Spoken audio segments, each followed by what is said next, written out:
नमस्कार दर्शक बंधु आपण को आम चैनल को स्वागत। पवित्र रज संक्रांति बा मिथुन संक्रांति उपलक्षे समस्त कुंभ राशि व्यक्ति विशेष मानक अनेक अनेक शुभेच्छा और शुभकामना। आपणकर जदि कुंभ राशि होता है तेबे यही भिडियोटी को थरे मात्रा शेष पर्यंत देखंतु एवं निजर व्यस्त समय मध्यरु किछि समय आपण निज पई दियंतु काहेकि ना आमर आजिर एही कार्यक्रमटी समस्त कुंभ राशिर व्यक्ति विशेषक पई बहुत गुरुत्वपूर्ण रहिछि। काहेकि गुरुत्वपूर्ण रहिछि आपण भिडियोटी शेष पर्यंत देखिले निश्चित भावरे जानि परिबे। देखंतु आपणक कुंभ राशि रे एही मिथुन संक्रांति बा रज संक्रांति दिन सूर्य आसुचंती पंचम भावकु जेउठारे गुरु एवं बुधक सहित रही समभाव बनाइबे। ता सहित सूर्यंकर एही गोचर क्षणी आपणक राशि उपरे गुरु एवं बुधंकर प्रभावटी कमी जिवो कारण दुईटी शुभ ग्रह होई जिवे अस्त एवं एही परिवर्तनटी आपणको किछि शुभ फल देई पारे एवं किछि अशुभ फल देई पारे। ता सहित देखंतु आपणकर एही दुईटी शुभ ग्रहंकर अस्त हेबाटी आपणक जीवन रे किभଳି प्रभाव पकाइबो एही भिडियोटी शेष पर्यंत देखिले निश्चित भावरे जानि परिबे।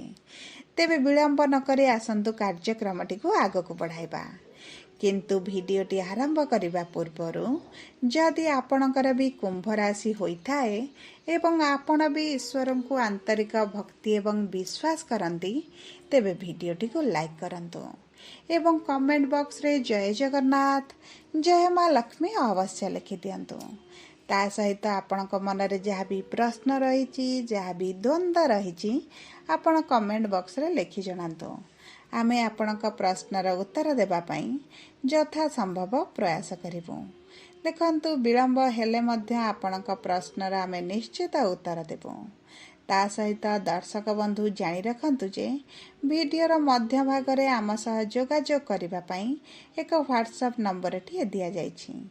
जो नंबर साहाय्य रे आपण आम सह जोगाजोग करी निजर नूतन कुंडली प्रस्तुत करि परिबे किंबा कुंडली विश्लेषण कराई परिबे। ता सहित आपणकर व्यवसाय चाकरी विवाह एवं प्रेम संपर्क को नहीं जदि किछि समस्या रहिछि ताहार सहज समाधान करि परिबे एवं आपण विवाह पई मध्य कुंडली मेलक कराई परिबे।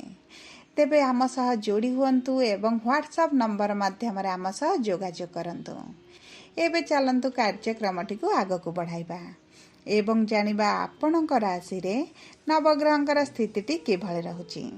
देखंतु आपणक प्रथम गृह रे राहु, द्वितीय गृह रे शनि, तृतीय गृह रे शुक्र, चतुर्थ गृह रे सूर्य, पंचम गृह रे बुध एवं गुरु, सप्तम गृह रे केतु एवं मंगल विराजमान करिसेंती जहा फल रे सेही गृह गुड़िक अधिक प्रभावित हेबा। तेबे आसंतु जानिबा सर्वप्रथमे आपणक स्वास्थ्यटी किभଳି रहिबा। देखंतु आपणक स्वास्थ्य रे कौनसी भी बड़ समस्या आपण देखिबेनी किंतु राहु जेहेतु आपणक राशि रे अछंती प्रथम गृह रे अछंती सेति आपणक स्वास्थ्य को नहीं आपणकर चिंताटी बढ़िबा। आपणक ऋतुकालीन रोग हेबार मध्य संभावना बढ़ी जिवो। आपण जेपरि थंडा जर झाड़ा भली संक्रमित रोग रे किछिटा पीड़ित होई पारंती सेति प्रति आपण गोटे सचेतन रहिबा को पड़िबो। ता सहित आपणक जेहेतु मानसिक स्तर रे अशांति रहिबे आपणक मन रे द्वंद्व रहिबो तेन करी आपणकर मानसिक स्वास्थ्य सह शारीरिक स्वास्थ्य मध्य प्रभावित हेबो। सेति पई आपण प्रतिदिन योग प्राणायाम जारी रखंतु। ता सहित देखंतु आपणकर षष्ठ गृह रु जेहेतु मंगल आपणक सप्तम गृह बा केंद्र को गोचर करूछंती एवं उच्च स्थिति रे रहुछंती आपणक पेट संबंधित जदि किछि गंभीर समस्या थिला आपण सेतिरु मुक्ति पाइबे। ता सहित आपणक स्वास्थ्य रे कोनोसी भी बड़ गंभीर समस्या आपण देखिबे नाही। जदि आमे आपणकर प्रेम संपर्क शिक्षा एवं संतानर जोग को देखुचे तेबे आपणकर देखंतु प्रेमर गृह रे बुध एवं गुरु उभय विराजमान होइछंती ଯାହାଫଳରେ ଆପଣଙ୍କ ପ୍ରେମ ସମ୍ପର୍କରେ ନିକଟତରତା ବଢ଼ିବ, ମଧୁରତା ବଢ଼ିବ ଏବଂ ଉଭୟ କୌଣସି ଏକ ସ୍ଥାନକୁ ବୁଲିବାକୁ ଯାଇପାରନ୍ତି। ଆପଣଙ୍କର ଭ୍ରମଣର ଯୋଗ ମଧ୍ୟ ରହିଛି। ତା ସହିତ ମନୋରଞ୍ଜନ କାର୍ଯ୍ୟକ୍ରମରେ ଆପଣ ଯୋଗ ଦେଇପାରନ୍ତି, କିଛି ଉପହାର ପାଇପାରନ୍ତି। ତା ସହିତ ଆପଣଙ୍କ ସମ୍ପର୍କରେ ମଧୁରତା ବଢ଼ିବ, ଆପଣଙ୍କ ସମ୍ପର୍କରେ ଆପଣ ଖୁସି ଅନୁଭବ କରିବେ। ଆପଣଙ୍କ ମନ ବହୁତ ଖୁସି ରହିବ। ଆପଣଙ୍କ ସମ୍ପର୍କରେ ଯେଉଁ ଦୂରତାଟି ଥିଲା, ଯାହା ବି ଝଗଡ଼ା ମନମାଳିନ ଯଦି ପୂର୍ବରୁ ଆପଣ ଦେଖୁଥିଲେ, ତେବେ ଏହିସବୁ ସମସ୍ୟା ଦୂର ହୋଇଯିବ। ଆପଣଙ୍କର ସାଥୀଙ୍କର ଟିକେ ଜିଦ୍ଦିଟି ମଧ୍ୟ ବଢ଼ିପାରେ, ସେଥିପ୍ରତି ଆପଣ ଟିକେ ଦୃଷ୍ଟି ଦେବେ। ଯଦି ଆମେ ଆପଣଙ୍କ ଶିକ୍ଷାକୁ ଦେଖିବା, ତେବେ କୁମ୍ଭ ରାଶିର ବିଦ୍ୟାର୍ଥୀମାନଙ୍କ ପାଇଁ ଏହି ସମୟଟି ବହୁତ ଭଲ ସମୟ ରହିଛି। ଏହି ସମୟଟି ଆପଣଙ୍କ ପାଇଁ ରହିଛି ଗୋଟେ ସୁବର୍ଣ୍ଣ ସୁଯୋଗ। ଏହି ସମୟରେ ଯଦି ଆପଣ ଆପଣଙ୍କ ଶିକ୍ଷାକୁ ନେଇ ଅଧିକ ସିରିୟସ୍ ହୁଅନ୍ତି, ଶିକ୍ଷା ପ୍ରତି ମନ ଦିଅନ୍ତି, ତେବେ ଆପଣ ଉଚ୍ଚ ସଫଳତା ପ୍ରାପ୍ତି କରିବେ। କାରଣ ବୁଦ୍ଧି ଜ୍ଞାନର କାରକ ଗ୍ରହ ବୁଧ, ତା ସହିତ ଗୁରୁ ହେଉଛନ୍ତି ଶୁଭ ଗ୍ରହ, ଯିଏ ଉଭୟ ଆପଣଙ୍କ ଶିକ୍ଷାର ଗୃହରେ ବିରାଜମାନ କରିଛନ୍ତି। ଏହି ସମୟରେ ଯଦି ଆପଣ କିଛି ପରୀକ୍ଷା ଦେଉଛନ୍ତି, ଆପଣ ଫଳପ୍ରଦ ହେବେ। ଆପଣ ଯଦି କିଛି କମ୍ପିଟେଟିଭ୍ ଏକ୍ଜାମ୍ ଦେଉଛନ୍ତି କିମ୍ବା ଇଣ୍ଟରଭ୍ୟୁ ଦେଉଛନ୍ତି, ଏଣ୍ଟ୍ରାନ୍ସ ଦେଉଛନ୍ତି, ସେଥିରେ ମଧ୍ୟ ଆପଣ କୃତକାର୍ଯ୍ୟ ହେବେ। ଦେଖନ୍ତୁ, ଶିକ୍ଷା ପାଇଁ ଏହି ମିଥୁନ ସଂକ୍ରାନ୍ତି ପରେ ବହୁତ ଭଲ ସମୟ ଆସୁଛି। ଆପଣଙ୍କ ମନପସନ୍ଦର କୋର୍ସ ହେଉ, ମନପସନ୍ଦର କଲେଜରେ ଆଡ଼ମିସନ୍ ହେଉ, ଆପଣଙ୍କର ମିଳିଯିବ। ଯଦି ଆମେ ଆପଣଙ୍କର ସନ୍ତାନର ଯୋଗକୁ ଦେଖିବା, ତେବେ କୁମ୍ଭ ରାଶିର ବ୍ୟକ୍ତିମାନଙ୍କର 12 ବର୍ଷ ପରେ ସନ୍ତାନର ଗୃହକୁ ଗୁରୁଙ୍କର ଗୋଚର ହୋଇଛି। ଏହି ସମୟ ମଧ୍ୟରେ ସନ୍ତାନ ପ୍ରାପ୍ତିକୁ ନେଇଥିବା ସମସ୍ୟା ଦୂର ହୋଇଯିବ। ଏହି ସମୟରେ ଆପଣ ସନ୍ତାନ ସୁଖ ପ୍ରାପ୍ତି କରିବେ। ଯଦି ଆପଣଙ୍କର ସନ୍ତାନରେ ବିଳମ୍ବ ହେଉଥିଲା, ଦୀର୍ଘ ଦିନର ଅପେକ୍ଷା ଥିଲା, ତେବେ ଏହି ଅପେକ୍ଷାର ଅନ୍ତ ଘଟିଲା। ଆପଣ ଯଦି ଡାକ୍ତରଙ୍କ ସହ ଯୋଗାଯୋଗ କରନ୍ତି, ସନ୍ତାନ ପାଇଁ କର୍ମ କରନ୍ତି, ତେବେ ନିଶ୍ଚିତ ସନ୍ତାନ ପ୍ରାପ୍ତି ହୋଇଯିବ। ନବବିବାହିତ ଦମ୍ପତିମାନେ ମଧ୍ୟ ଏହି ସମୟ ମଧ୍ୟରେ ସନ୍ତାନ ପାଇଁ ପ୍ଲାନିଂ କରନ୍ତୁ। ଆପଣଙ୍କୁ ସନ୍ତାନ ସୁଖ ନିଶ୍ଚିତ ଭାବରେ ମିଳିଯିବ। ଯଦି ଆମେ ଆପଣଙ୍କ ବୈବାହିକ ସମ୍ପର୍କ ବା ବିବାହର ଯୋଗକୁ ଦେଖିବା, ତେବେ ଗୁରୁଙ୍କର ଦୃଷ୍ଟି ରହୁଛି। ତା ସହିତ ମଙ୍ଗଳ ମଧ୍ୟ କେନ୍ଦ୍ରରେ ରହି ଉଚ୍ଚକୁ ଗୋଚର କରିଛନ୍ତି। ତେଣୁକରି ଆପଣଙ୍କ ବିବାହର ଯୋଗଟି ମଧ୍ୟ ବହୁତ ବଢ଼ିଯାଉଛି।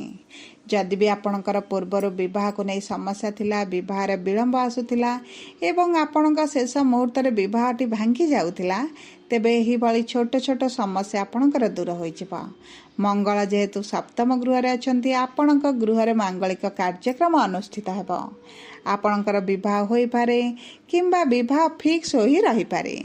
ଦେଖନ୍ତୁ, ସବୁ ପରେ ମଧ୍ୟ ଗୁରୁଙ୍କର ସ୍ଥିତି ଆପଣଙ୍କ ଜାତକରେ କିଭଳି ରହିଛି, ଆପଣଙ୍କ କୁଣ୍ଡଳୀରେ କିଭଳି ରହିଛି, ତାହା ସବୁଠାରୁ ମହତ୍ତ୍ୱପୂର୍ଣ୍ଣ। ତେଣୁକରି ଆପଣ ଥରେ ଆପଣଙ୍କ କୁଣ୍ଡଳୀକୁ ବିଶ୍ଳେଷଣ କରାଇ ନିଅନ୍ତୁ। ଆପଣ ଜାଣନ୍ତୁ ଯେ ବିବାହର ଯୋଗ ଆପଣଙ୍କର ଆସିଲାଣି କି ନାହିଁ, ରବି ସୁଦୁ ଗୁରୁ ସୁଦୁ ଆପଣଙ୍କର ପାଇଲାଣି କି ନାହିଁ।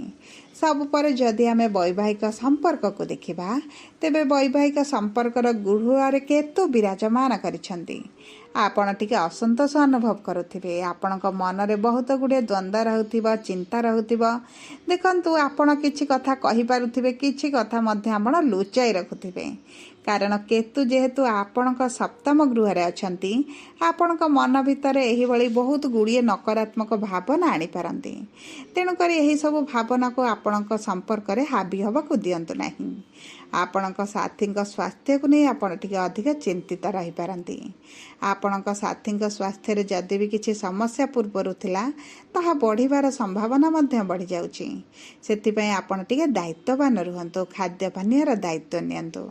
ଯଦି ଆପଣ କିଛି ପାର୍ଟନରସିପ୍ ବିଜନେସ୍ କରୁଛନ୍ତି କିମ୍ବା ଆପଣଙ୍କର ସାଥୀ କିଛି ପାର୍ଟନରସିପ୍ ବିଜନେସ୍ କରୁଛନ୍ତି, ତେବେ ଉଭୟ ସେଥିରେ ଲାଭବାନ ହେବେ। ତା ସହିତ ଯଦି ଆମେ ଆପଣଙ୍କର କର୍ମକ୍ଷେତ୍ରକୁ ଦେଖିବା, ତେବେ କର୍ମର ଗୃହର ସ୍ୱାମୀ ହେଉଛନ୍ତି ମଙ୍ଗଳ, ଯିଏ ନୀଚ ଥିଲେ ଏବଂ ଉଚ୍ଚ ସ୍ଥାନକୁ ଗୋଚର କରିଛନ୍ତି।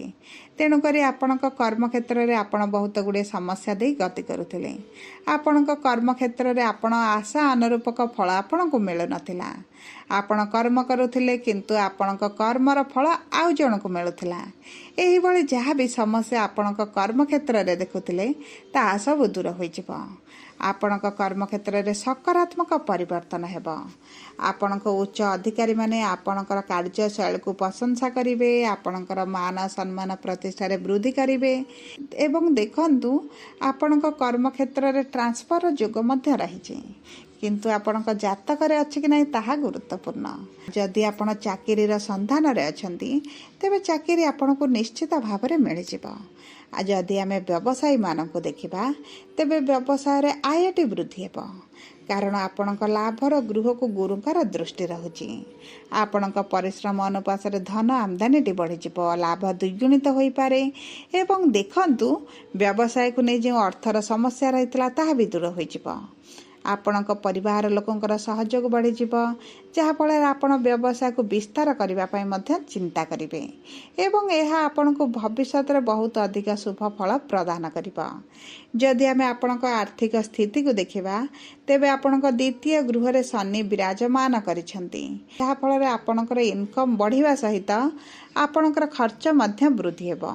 देखंतु शनि हेउछंती शुष्क ग्रह, तेणु करी आपणक कुंडली रे जदि शनि भल अछंती तेबे आपनको निश्चित भाव में धन आमदानी वृद्धि करेंगे, रोजगार रे वृद्धि करेंगे, धन संचय रे वृद्धि करेंगे। जदि शनि आपणकर खराब स्थिति रे थिबे तेबे आपणकर एही बळी अर्थर समस्या टिके लागी रही पारे। आपण इनकम करेंगे सत, किंतु आपणकर खर्च केउ बाटरे होई पारे। सेतिपई देखंतु आपणक जातक हेउची सबुठार महत्वपूर्ण, किंतु मोटामोटी भावे जदि देखिबा कौनसी भी विशेष समस्या आपणकर रहिबो नाही, किंतु स्वास्थ्य को नहीं टिके सचेतन रहंतु। आपणक जीवन रु अशुभत्व को दूर करबा पई आपण शनिकर बीज मंत्र जप करंतु, नवग्रहंकर पूजा अर्चना करंतु, काउ को किछि खाद्य दियंतु। जदि आपणकर कुंभ राशि होइथा वीडियोटी किभଳି लागला कमेंट बॉक्स रे लिखि जणांतु। जदि प्रथम थर आम चैनल को आसिचंती चैनलटी को सब्सक्राइब करंतु, पाखरे थिबा बेल आइकन को प्रेस करंतु। जदि आपण आम सह जोगाजोग करबा पई चाहुचंती तेबे वीडियो रे दिया जाइथिबा व्हाट्सएप नंबर माध्यम रे आम सह जोगाजोग करंतु। धन्यवाद।